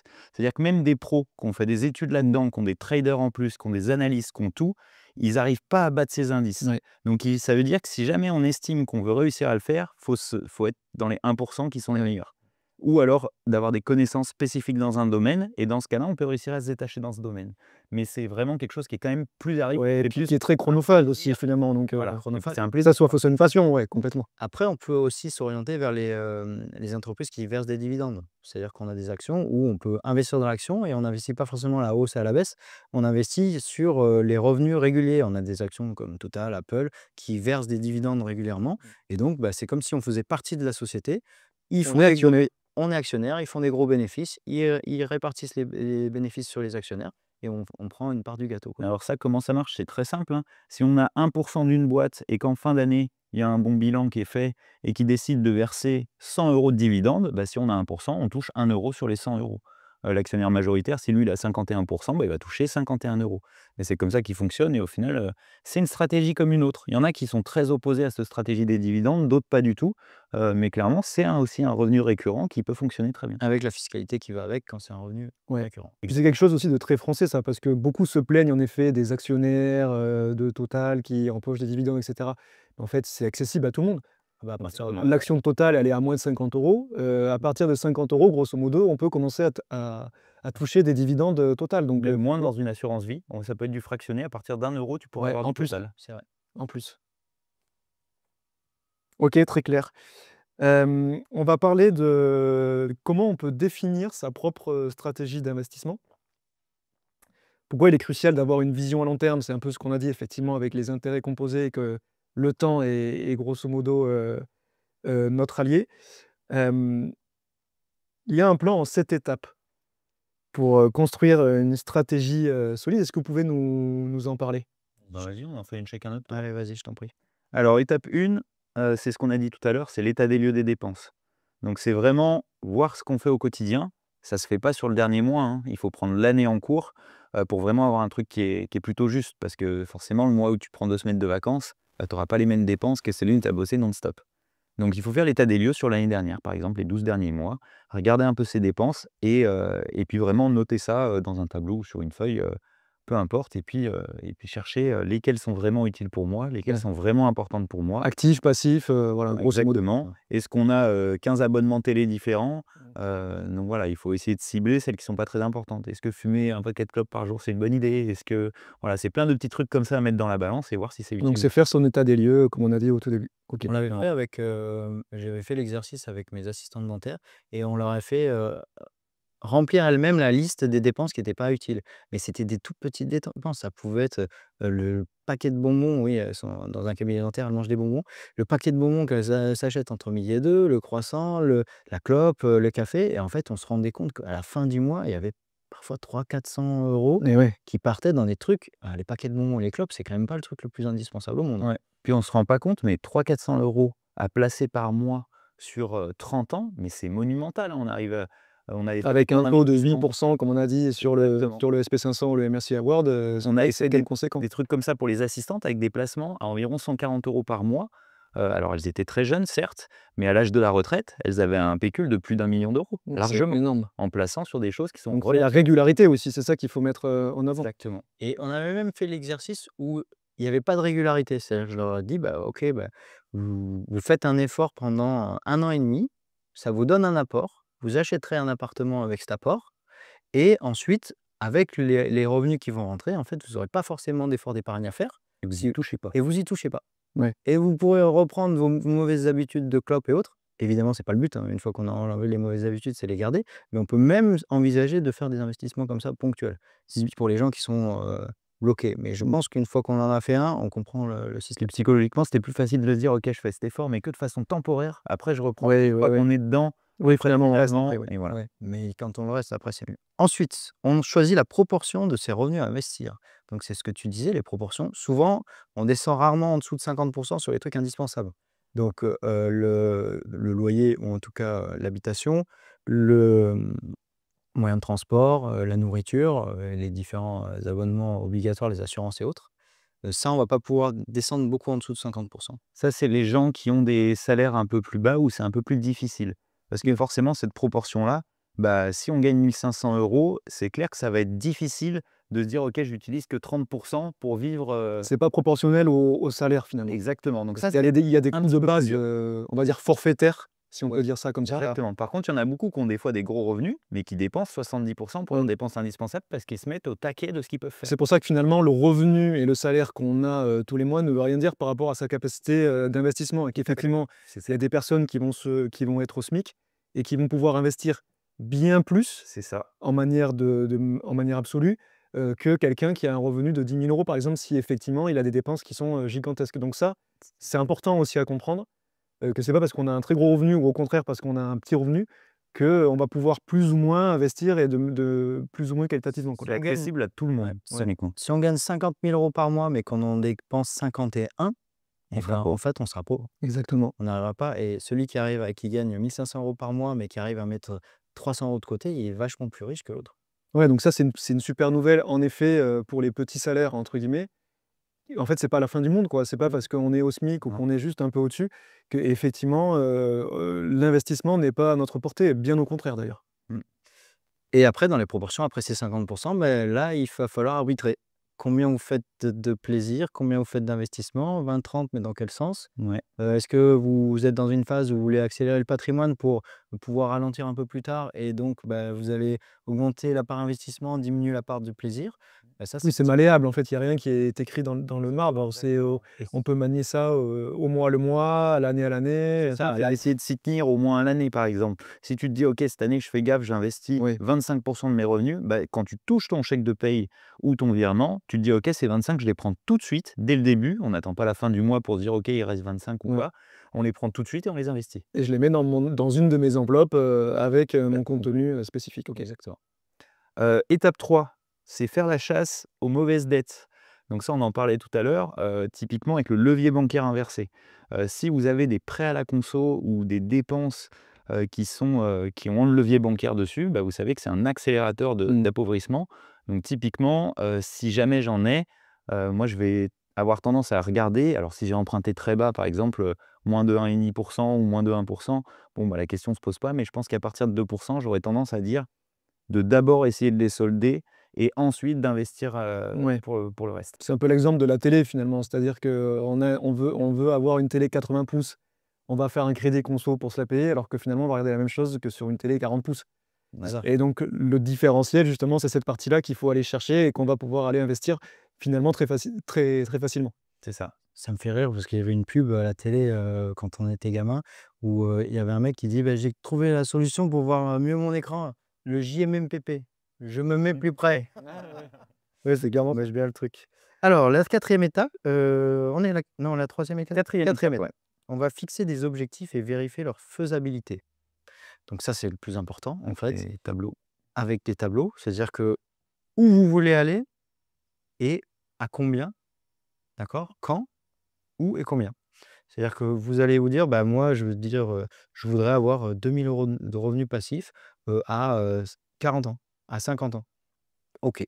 Donc on part de cette base-là et après on va calculer combien il faut qu'on investisse, à combien de pourcents, grosso modo, pour pouvoir rentrer dans nos tableaux. Sachant que pour ça, il y a plein de calculateurs en ligne, entre autres, On les a dans la formation. On a filé nos tableaux, ils sont hyper simples, il y a des petits tutos sur comment les utiliser et tout ça. Trop bien.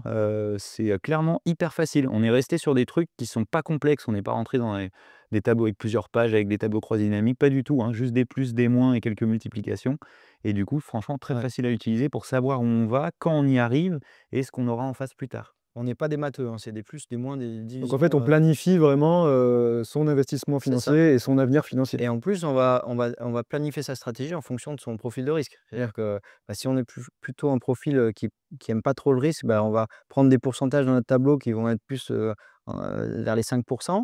Et si on est profil à risque, on va augmenter le pourcentage de risque et ça va nous moduler soit le temps d'investissement, soit ce qu'on va arriver à la fin. Très bien. C'est comme ça qu'on gère et il faut que ce soit atteignable. C'est vous me dites, voilà, je vais mettre 50 € par mois, pour investir et je veux avoir 1 000 000 € par mois dans 2 ans. Ça va être Que ce soit réalisable. Oui, parce qu'en fait, il y a plusieurs, indicateurs avec lesquels on peut jouer. C'est le temps. Le temps. La Et capacité d'abondement, c'est le fait exactement. d'apporter de l'argent et le taux de rendement. Ouais. C'est les 3 moteurs principaux. C'est ça. Et en fait, on va jouer sur ces 3 moteurs et ça va nous, calculer en effet, C'est ça. l'horizon, et finalement, la stratégie qu'on va pouvoir, mettre en place. Et Dans les- l'intérêt d'écrire notre objectif, c'est quand on écrit un objectif, on va dans sa direction. Si on l'a pas écrit, c'est plus difficile d'aller dans sa direction. Il y a un bouquin entier là-dessus qui est pas mal, qui est un peu plus centré développement personnel, c'est Write it down, make it happen. C'est exactement On t'est ça. dit. Ouais. Le fait d'écrire ses objectifs, c'est comme prendre un petit engagement de morale avec soi-même. Et clairement, moi j'ai vu la différence, hein. Chaque année, on écrit des objectifs annuels. Et nous, on a des objectifs écrits aussi, alors sur le téléphone pour pouvoir les modifier, mais écrits plus au niveau global sur notre vie en général. Oui, Pas que carrément. sur le pro ou l'investissement, hein. Carrément. OK, Étape, très clair. étape numéro 5, on a mis créer un filet de sécurité disponible. On en a bien parlé, donc Ouais. compte courant et livret, ça permet de pouvoir parer à toute éventualité. Alors nous, on l'a aussi utilisé parce qu'il y avait une très bonne affaire qui passe à ce moment-là.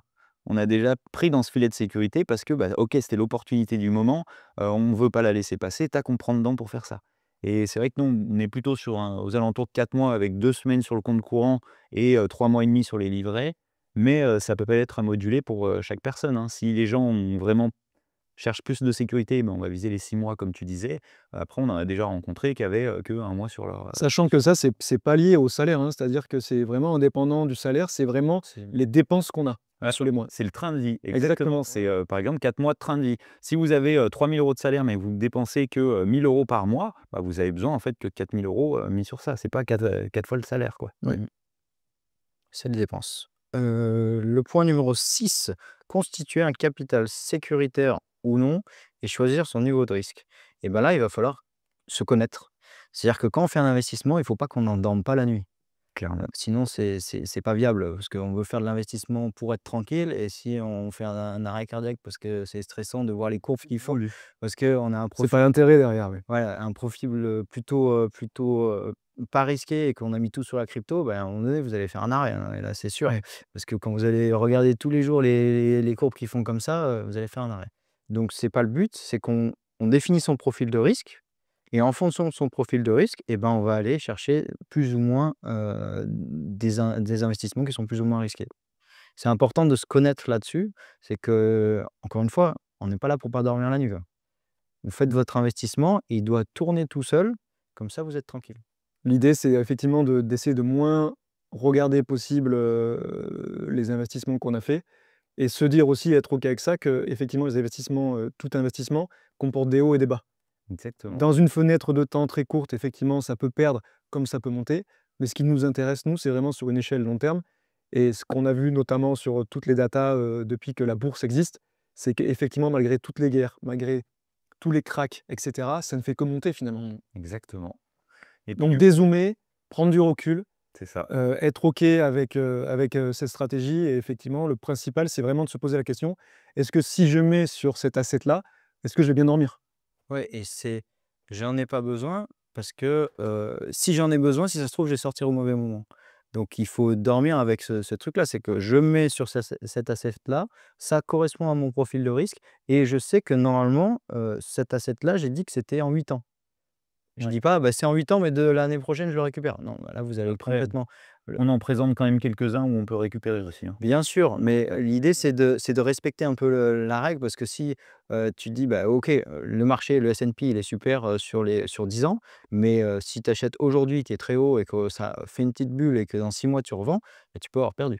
Ouais, comme la crypto, hein. On dit Bien que sûr. 100 des gens qui ont gardé du bitcoin au moins 5 ans ont gagné de l'argent. Ouais. Mmh. Mais la plupart des gens ne sont pas assez patients pour attendre les 5 C'est le ans et du problème. coup perdent. Mais comme pour l'IMO finalement qui est, vraiment, «l'asset le plus sûr» entre guillemets, malgré tout, l'IMO a quand même connu, ces derniers mois et ces dernières années, une chute de plus de 5 qui paraît pas, assez affolant, mais dans le monde de l'IMO, C'est gros pour c'est l'IMO. voilà Pour exactement. l'IMO, c'est gros. Si on revend mais 5 c'est pas 5 de 1 000 € quand on revend, c'est 5 de 100 000, 200 000, 300 000. Ouais, c'est sûr. Ça fait pas les mêmes montants quoi derrière C'est ça. Exactement. et finalement, même si l'IMO chute, on va pas se lever, le matin et appeler son notaire en disant: «Bah, vends-moi ça immédiatement», c'est pas possible quoi. Donc finalement, il faut peut-être avoir cette même, ce même, mindset, et cette même réflexion avec nos investissements, sur les marchés financiers.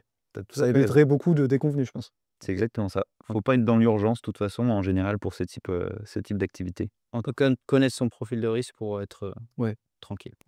Et puis dernière étape, bah, en fait, ça va être d'utiliser un peu tous les différents actifs qu'on présente et de piocher dans ce qui vous intéresse. C'est comme ce qu'on a dit tout à l'heure, il y a des gens qui vont se diriger vers l'IMO, il y a des gens qui vont se diriger, vers, les assurances vie et mettre des actions, par exemple, à l'intérieur. Il y en a d'autres qui vont se diriger vers de la crypto. Voilà, chacun va choisir ce qu'il veut et c'est pas mal de s'appliquer une petite stratégie. Par exemple, nous, on va vraiment détailler les nôtres, hein, ce qu'on fait, dans quel ordre et comment. On va même dire, par exemple, bah, voilà, on a fait ça au maximum, puis après chaque mois, si on peut, on va mettre un peu là-dessus, un peu là-dessus, un peu là-dessus. Et en fait, on applique cette stratégie de diversification. Si par exemple, quelqu'un se dit, bon, bah ok, moi, mon objectif, ça va être de remplir progressivement mon PEA.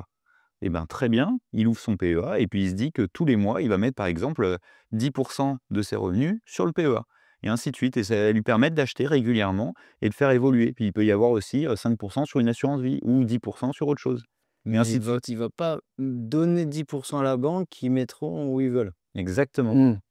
Il faut s'en occuper un minimum quand même. C'est ça, c'est de choisir en fait au départ, OK, on se pose un coup au début, qu'est-ce que je vais faire par exemple cette année ou l'année d'après ou même pendant les 3 prochaines années? Et puis dans ce cas-là, après essayer de s'y tenir. Et rien que le fait de faire ça, ça simplifie, on a l'esprit plus léger, on n'est pas à chaque fois en train de se dire: «Oh putain, est-ce que je vais mettre ça?» ou alors que là, au moins c'est clair, bon OK, on sait où on va et on est tranquille. Régularité Ouais. et on est tout bon. Régularité, Les gens patience. nous disent parfois: «Mais moi j'ai pas le temps». Et la réponse est facile, regardez votre temps d'écran, sur votre ordinateur et vous verrez que vous allez le trouver le temps. Ah ouais, c'est terrible. Et puis surtout que enfin typiquement l'exemple du PEA, combien de temps ça me prend? Franchement, ça va me prendre, 2 minutes, Mais oui, surtout maintenant avec par mois. les applications qu'on a maintenant, On en a parlé hier. Hier, on a acheté ensemble Ouais, certains ETF. ouais, c'est ça. Ça m'a pris, ouais, 1 minute chrono Ouais. et du coup, c'était fait, quoi. ouais, ouais, ouais, qui est très intéressant. Voilà, en gros, pour le plan, je pense qu'on a fait un peu le tour de Et parfait, ouais, en effet, là, thématique. on a une belle, de beaux apprentissages. Je pense qu'on y voit vraiment plus clair, avec notamment, beh, ces 7 objectifs donc trop bien. On va pouvoir passer, à la fin avec notre fameux vrai ou faux. Donc je vais vous poser une question et puis vous allez pouvoir y répondre, de manière, courte. Il est risqué d'investir quand on est indépendant. Mieux vaut se concentrer sur son cabinet. Il y a pas de différence entre, l'indépendant et le salarié pour nous. Parce que quand vous investissez, c'est pour, rendre, votre travail plus facile et pour vous rendre indépendant de votre travail. Et quand vous travaillez, vous vous rendez indépendant de l'investissement. Donc en fait, les 2 sont en parallèle et donc je pense que c'est plutôt se sécuriser que d'investir plutôt que de prendre des risques. L'immobilier est l'investissement le plus sûr et le plus rentable sur le long terme. C'est une grande question. Alors clairement, c'est ni vrai ni faux. Il y a plein d'investissements aussi qui sont tout à fait rentables. L'immobilier, c'est un des investissements qui est le plus facilement palpable, puisque c'est quelque chose de concret, de physique et on arrive tous à le concevoir assez facilement. Et grâce à l'immobilier, on peut utiliser le levier bancaire. On en a parlé ensemble, donc c'est vraiment quelque chose qui est hyper utile pour accélérer la croissance de son patrimoine. Donc nous, c'est un des investissements qu'on favorise, mais clairement, ce n'est pas le plus rentable. Il peut être ultra rentable, mais il y en a plein d'autres qui peuvent l'être aussi. Et comme on a dit, pour rebondir un peu, c'est vrai que rien qu'un ETF, MSCI World, voilà, on est quand même au-dessus, de la renta de l'IMO et on est quand même Ouais. relativement sûr. La renta moyenne en France de l'immobilier locatif est à 5%. Alors clairement, c'est pour des projets qui sont pas toujours très bien ficelés, puisque nous, la plupart de nos rentas, on arrive à être entre 8 et 15%. Donc on arrive quand même à faire des choses qui sont au-dessus des indices de base. Sachant que là, nous, on calcule des TRI nets quand on fait ce genre de calcul. En plus, ouais. En incluant l'imposition. OK, bravo. Acheter un bien en nom propre est plus intéressant fiscalement que de passer par une société de type SCI, SARL, CELARL, et cetera. C'est hyper compliqué d'y répondre parce que, en nom propre, ça veut dire qu'on a l'imposition sur le revenu. Mais en SCI, on peut être aussi à l'imposition sur le revenu, on peut être à l'imposition sur les sociétés. En fait, sur n'importe quel type de société, on peut être soit à l'imposition sur le revenu, soit à l'impôt sur les sociétés. Ensuite, ça dépend de notre location. Si c'est du nu ou du meublé, l'imposition va être différente. Donc, c'est presque impossible de répondre à cette question sans avoir des éléments sur location meublée, et votre imposition. Parce que parfois, Exactement. sur, des gens qui ont une tranche marginale d'imposition qui est pas très haute, peut-être que la location, en nom propre est plus intéressante et beaucoup plus facile à gérer. Et parfois, des gens qui ont une très grosse imposition, peut-être il faudra qu'ils passent sur l'IS parce que, l'imposition sera plus intéressante. Donc ça, c'est peut-être intéressant aussi de consulter un professionnel sur cette partie-là parce qu'effectivement, ça dépend, de chacun finalement. Clairement, nous, on a des investissements en commun où on a une SCI. Moi, j'ai monté une SARL de famille pour inclure d'autres personnes dedans. Enfin voilà, c'est vraiment C'est chacun vraiment dépendant, ouais, non. exactement. À voir avec un comptable ou expert comptable ou fiscaliste, voilà, c'est L'effet de levier bancaire permet d'investir avec l'argent des autres et d'accélérer son enrichissement. ouais, c'est exactement ce qu'on a dit tout à l'heure. Si vous avez bien suivi, en effet, la réponse, vous l'avez. Clairement, là, on n'a pas besoin de détailler plus, vrai. Ouais. L'assurance vie est un bon outil pour préparer sa retraite et optimiser sa fiscalité. Oui, c'est un bon outil pour optimiser sa fiscalité, puisqu'on a une fiscalité qui est le seul vraie fiscalité réduite avec le plan d'épargne d'entreprise. Et de préparer de sa retraite, oui, puisque dans cette enveloppe-là, on peut mettre des produits qui sont intéressants. C'est un bon couteau suisse. C'est un bon couteau suisse. Ouais, très bien. Un plan d'épargne retraite, donc le fameux PER, permet de réduire ses impôts immédiatement. Vrai, mais le PER n'est pas quelque chose que nous, on va préconiser, sauf dans certaines stratégies quand on se rapproche réellement de la retraite. Il faut savoir que le PER, sa gestion est très compliquée. On peut choisir de déduire ou pas l'argent qu'on amène dessus, donc on peut avoir en effet une réduction d'impôt, mais vous inquiétez pas, l'État il vous attend à la sortie et vous aurez l'imposition à la fin, au moment où vous allez sortir. Donc il la rattrape totalement après. Quoi qu'il arrive. Exactement. Ce que j'aime pas là-dedans, c'est que on ne connaît pas encore les conditions de sortie, puisqu'on ne connaît pas encore quelle sera l'imposition dans 10, 20, 30 ans, le jour où on sortira. Donc ça laisse beaucoup d'imprévus. On a toute une partie sur le PER où on détaille un peu plus, parce que c'est un produit qui est très dur à comprendre, et il faut quand même voir ses stratégies de sortie carrément avec un expert comptable, parce qu'il y a plein de façons de récupérer l'argent qui est dessus à la fin. Et elles ne sont pas toutes bonnes. C'est ce qu'on disait un peu au début en fonction d'échapper à la fiscalité ou de l'impôt. C'est qu'effectivement, c'est un produit qui permet de réduire son imposition, mais malgré tout, qu'en est-il réellement, quoi? C'est pas si simple que ça. Donc, en fonction de ses revenus, et cetera, il y a des barèmes qui sont différents. Donc, tu l'as très bien dit, il faut vraiment là se renseigner et faire appel à un professionnel. Très facilement, on met 10 000 € sur un PER aujourd'hui, on ne va pas du tout payer d'impôt dessus. Donc certes, on se dit: «OK, on a économisé des impôts» et si dans 30 ans, on va récupérer ces sous-là et qu'admettons, ça a travaillé entre-temps, il y a 15 000 €, bah, on va quand même payer l'impôt sur la plus-value sur les 5 000 € qu'il y a en plus, mais les 10 000 vont être imposés au barème de l'imposition. Ouais. Et donc c'est ça, ces 10 000, ils sont imposés au final à la fin.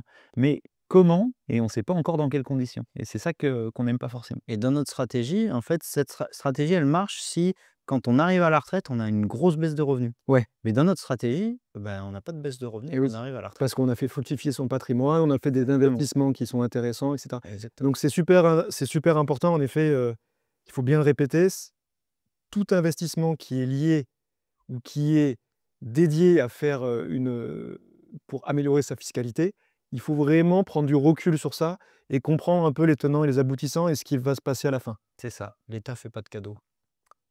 Tout à fait. On arrive sur la fin, de cette émission et je vais laisser le privilège, à nos 2 invités, le mot de la fin. Voilà, bah, c'est clair qu'on est très content d'avoir pu venir ici, hein, de venir tourner ça dans les studios de LearnyLib et puis également de tourner la formation sur le finance et investissement, puisque c'est un sujet qui nous tient à cœur. Et on voulait préciser quand même à tout le monde que cette formation, elle est vraiment accessible à tous. C'est-à-dire qu'il n'y a pas besoin d'avoir des revenus élevés pour que ce soit intéressant et pour comprendre toutes ces bases de la finance.